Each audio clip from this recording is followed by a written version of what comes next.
Hello दोस्तों, स्वागत है मेरे चैनल में। अभी आज हम बात करने वाले हैं मैट्रिक्स के बारे में। मैट्रिक्स को हिंदी में कहते हैं आव्यूह।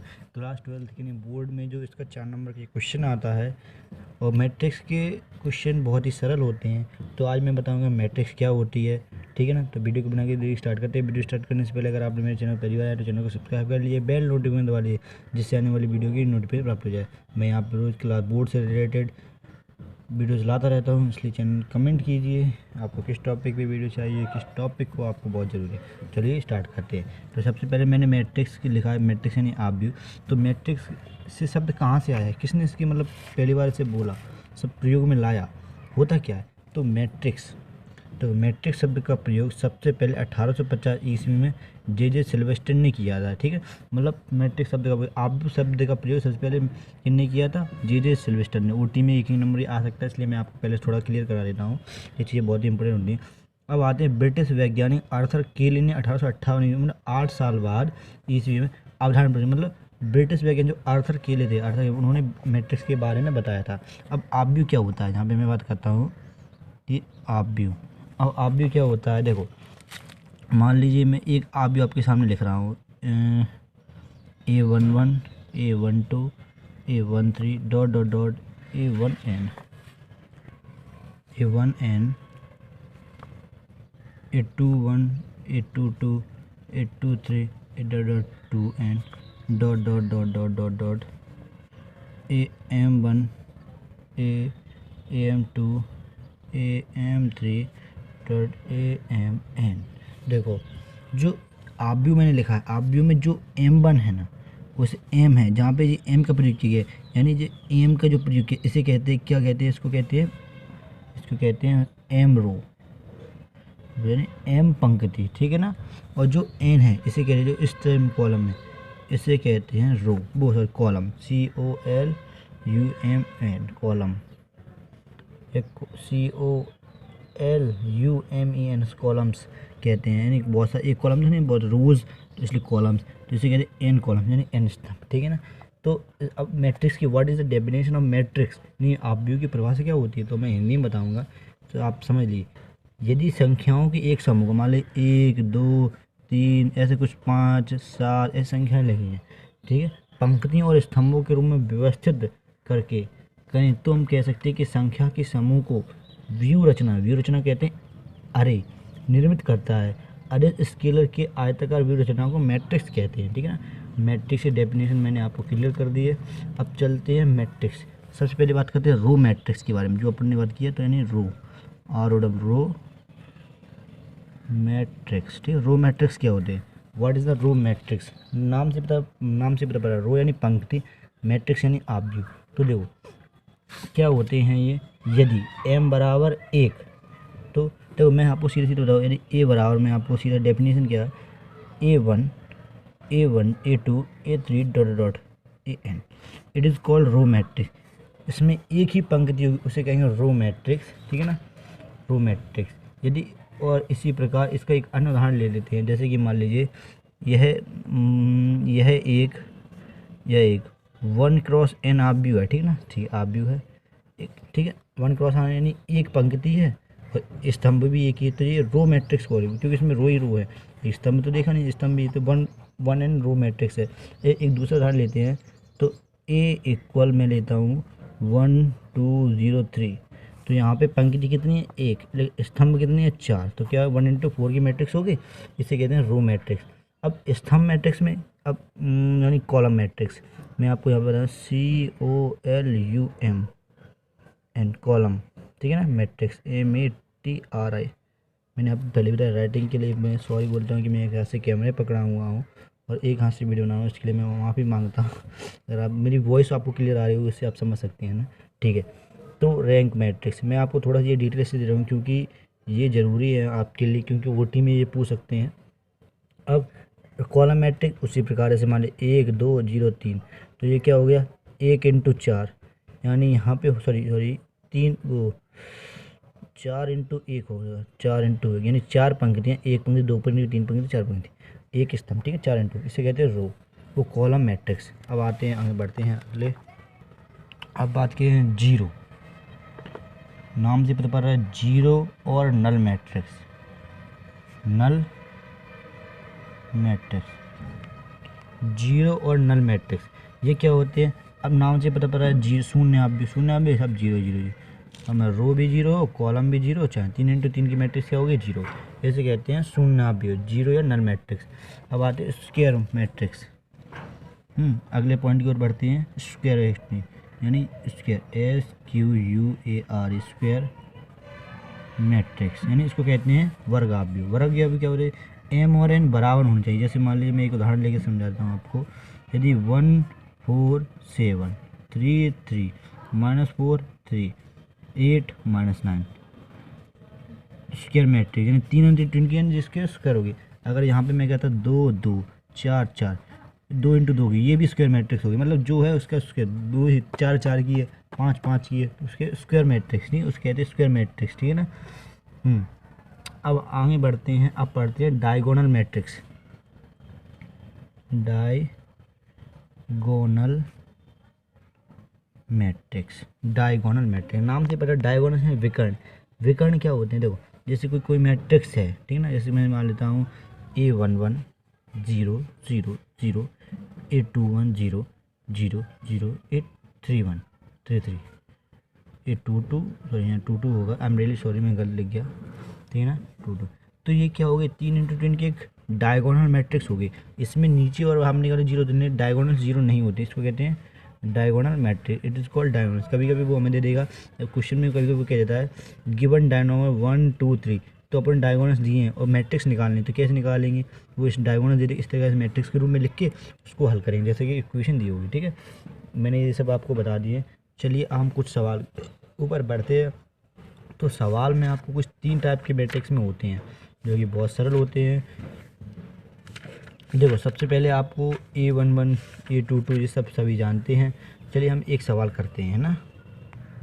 मैं आपको एक सवाल दे रहा हूँ जो कि 2012 में बोर्ड्स में आया था कि फाइंड x और y, इफ़ x और y ज्ञात कीजिए यदि, देखो यहाँ पे मैंने लिख दिया एक मैट्रिक्स है x7 5 y -3, यहाँ पे 2 + 3 1 4 2 = 7 15 14 14। ठीक है ना, ये मैट्रिक्स दिए। अब इसको हल कैसे करेंगे? तो सबसे पहले क्या करते हैं हम, इसके नाम से पहले इसमें 2 का गुणा करते हैं, तो गड़बड़ हो जाएगी क्योंकि इसमें 2 गुणा करना है। तो अगर हम ऐसा करें, इसको यहाँ पे पक्षांतर कर दें पक्षांतर, क्यों? तो मैंने यहाँ पे इसको पक्षांतर किया, तो यहाँ पे लिखा x7 5 y -3, इससे क्या होगा कि ये घट जाएंगे 14/14 -3 1 4 2। ठीक है ना। अब इसको हल किया, यहाँ पे मैंने 2 यहाँ क्यों नहीं दिए, आपको समझ में आ जाएगा। वो भी कर अंदर गुणा करके भी कर सकते हो इक्वेशन कर। 7 में से 3 गए 4, जो 10 बचेगा, इसमें से ये गया 15 में से 14 बचेगा यहाँ पे। ठीक है ना, ठीक है, तो यहाँ पे बचेगा 12। ठीक है, जब ये बचा, अब क्या करें?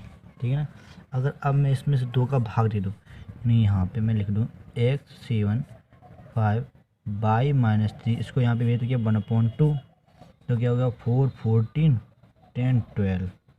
ठीक है, ये हो गया। तो x/7 5 y -3 = इसमें भाग दिया 2 5 7 6, कैसे आ गया?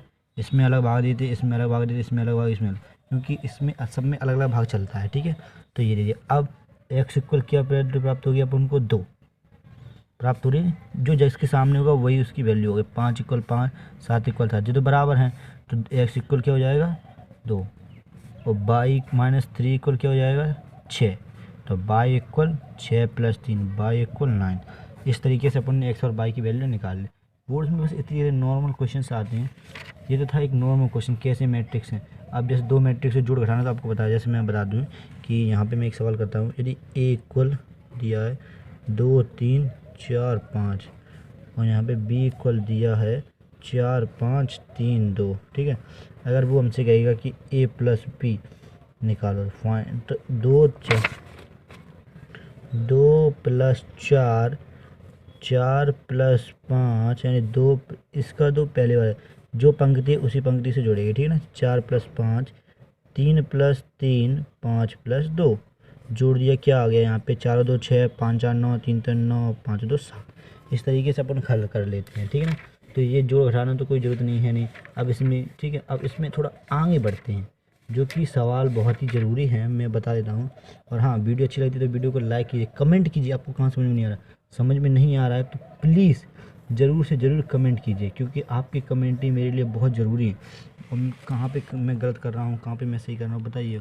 क्या मेरी कुछ चीज़ में गलती है तो मैं उस चीज़ को सुधारना चाहता हूँ। प्लीज़ दोस्तों मेरा सपोर्ट कीजिए, ठीक है। चलो अब आते 3a की ओर। 3a की ओर क्या करेंगे, तो a = अपन ने लिखा है, मैट्रिक्स दी है 2 3, ठीक है ना, 4 2।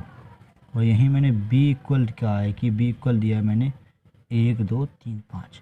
अब वो कहेगा कि ए बी निकालो। Oh my god, A B ये क्या होता है, यानी इसका गुणा। अपन को गुणा पता नहीं है तो अपन कैसे निकालना, चलिए मैं बताता हूँ। जब उसने कहा ए बी तो मैंने ए बी बराबर किया, तो मैंने पहले ए लिखा, फिर मैंने बी लिखा 1 2 3 5, फिर मैंने ए और बी लिखा। अब गुणा कैसे करना है, जो प्रथम पंक्ति है उसका प्रथम स्तंभ से गुणा करते हैं। चलिए करते हैं, 2 × 1 धन 2, 4 × धन 4 × 2, ये हो गया ना। प्रथम पंक्ति का प्रथम स्तंभ से किया, फिर किया 2 × 3 धन 4 × 5। समझ गया ना कैसे किया, देखो प्रथम पंक्ति का प्रथम स्तंभ से, यानी प्रथम पूरी पंक्ति का प्रथम स्तंभ से गुणा करेंगे, फिर द्वितीय पंक्ति का फिर प्रथम स्तंभ से गुणा करेंगे, ठीक है ना। और बीच में जो गैप होता है वो देंगे। इसी प्रकार नीचे चलेगा 3 × 1 धन 2 × 2, इसी प्रकार होगा 3 × 3 धन 2 × 5, ठीक है। तो क्या जाएगा, 2 धन 4 और 2 8, 3 धन 4 6 धन 9 9 धन 10। इनको जोड़ेंगे तो क्या आएगा, 10 15 7 19, 5 5 को 20 26 होगा। आई एम रियली सॉरी, ठीक है। तो इसी प्रकार से अपन किसी भी मैट्रिक्स 2 की 2 हो या 3 × 3 की मैट्रिक्स हो उसको हल कर लेते हैं। तो ये चीज़, अब इसी में मैं आपको एक चीज़ और बताना चाहता हूँ। यदि कभी कह दे कि ए बी का डैश, समझना, अगर इस पर डैश लगाओ या टी लगाओ तो इसको क्या कहते हैं, तो जो पंक्ति होती है उसको स्तंभ में लिखते हैं, जो स्तंभ होता है उसको पंक्ति में लिखते हैं। यहाँ पे मैं समझा रहा 10 जो थे उस नीचे आ गए 26, और जो 7 थे वो यहाँ आ गए, और जो 19, इसको चेंज कर दिया, यानी ये उसका डैश हो गया। डैश में आपको यहाँ पे एक तरीके से और समझा देता हूँ। अगर ए = ये दिया है इसका 1 2 3 4 5 6 7 8 9, ठीक है ना। अब उसने कहा इसका ए डैश निकालना है। ए डैश कैसे निकालें, तो पंक्ति जो पहली पंक्ति उसको स्तंभ में लिखा, तो 1 2 3, दूसरी पंक्ति फिर इसको लिखा 4 5 6, तीसरी पंक्ति को मैंने फिर लिखा 7 8 9, यानी इस वाली पंक्ति को यहाँ पे ले गए, ठीक है ना। पहली पंक्ति को इस तरह, दूसरी पंक्ति को फिर लिखा, फिर तीसरी पंक्ति को लिखा। इस प्रकार हम इसका ए डैश निकाल लेते हैं, ठीक है। अब ए डैश जब अपन निकाल लेते हैं तो फिर आगे एक चीज़ वो और पूछता है, क्या मैं आपको बता रहा हूँ कि एक चीज़ वो और पूछता है। अब मैं आपको एक लास्ट सवाल बताऊंगा जिससे कि आपकी पूरी मैट्रिक्स, जो बोर्ड्स की मैट्रिक्स है वो पूरी सॉल्व हो जाएगी। बस आपको प्रैक्टिस चाहिए होगी, मैंने आपको पूरा समझा दिया है। 16 का ए क्वेश्चन है, यानी यदि ए = अपन को दिया है, यानी ए = दिया है 3 - 1 1 2, ठीक है ना, ये दिया है। अब उसका to prove that a² - 5a + 7i2, i2 ने 2 की मैट्रिक्स 3 तो i3 का आते हैं ना। तो देखो अब तो दिक्कत आ गई, तो अपने पहले a² निकालना पड़ेगा। a² के लिए अपन को a² बराबर क्या करना पड़ेगा, a कैसे निकालें, 3 - 1 1 - 2, a को डबल बार लिख लो 3 - 1, जैसा कि मैंने आपको पहले बता चुके थे क्या, कि प्रथम पंक्ति का प्रथम स्तंभ से 3 तरह को 9, 3 × 3 9 प्लस -1 तो -1 हो जाएगा, ठीक है ना। फिर इसका किया 3 + 2 आ गया, फिर इसका करेंगे फिर इस वाली पंक्ति के फिर से स्तंभ से -3 - 2 -1 और +4, है ना। इसी तरीके से अपन हल करते हैं जैसे मैंने आपको पिछली बता दी। तो क्या आएगा अपने पास, यहाँ पे आएगा 8 -5 5 3, ए स्क्वायर निकाल लिया। अब इसने कहा -5a, तो अब यहाँ पे लिख दिया मैंने -5a, तो मैंने यहाँ पे लिखा तो -5, ए कितना था 3, -1 1 2, इक्वल किया तो माइनस के 15 अंदर गुणा किया तो -5 माइनस माइनस प्लस -10। इस तरीके से अपन ने एक मैट्रिक्स को लिखा। अब यहाँ पे क्या 7i2, तो यहाँ पे लिखा 7i2, तो 7 यहाँ पे लिखा, आई यानी 2 है, 2 की मैट्रिक्स, ठीक, अंदर गुणा किया तो 7 0 0 7। अब इसको 0 के बराबर करना है। अगर ये 0 आता है इन सबको जोड़ने पर तो सही है। चलिए मैं आगे बढ़ता हूँ। तो कैसे करेंगे, ए स्क्वायर -5a + 7i2 इक्वल होगा 8 -5 5 3 माइनस को अंदर करें तो प्लस हो जाएगा -15 5 -5 -10, यहाँ मैंने जोड़ा 7 0 0 7, ये प्लस। अब ये इन दोनों को जोड़ देंगे तो इसके बराबर हो जाएगा, तो 8 7 15 5 -5 7 3 10, यही तो हो रहा है। तो यहाँ पर हो रहा है -15 -5 5 -10, इन सब को जोड़ें तो 0। It is the proved that, ये सिद्ध हो गया। इस तरीके से आप अपनी मैट्रिक्स को हल कर सकते हैं। तो मैट्रिक्स बहुत ही सरल टॉपिक था और मैंने आपको समझा दिया है, ठीक है ना। तो वीडियो चली थी, वीडियो को लाइक कीजिए, चैनल को सब्सक्राइब कीजिए, बेल नोटिफिकेशन दबा लीजिए। कल मैं डिटर्मिनेंट्स के बारे में वीडियो अपलोड करूँगा। और आपको वीडियो अच्छी लगे तो वीडियो प्लीज़, एक रिक्वेस्ट है, शेयर जरूर करिए, कमेंट कीजिए और चैनल को सब्सक्राइब कर लीजिए, ठीक है। धन्यवाद, मिलते हैं आपको कल नई वीडियो के साथ। Thank you.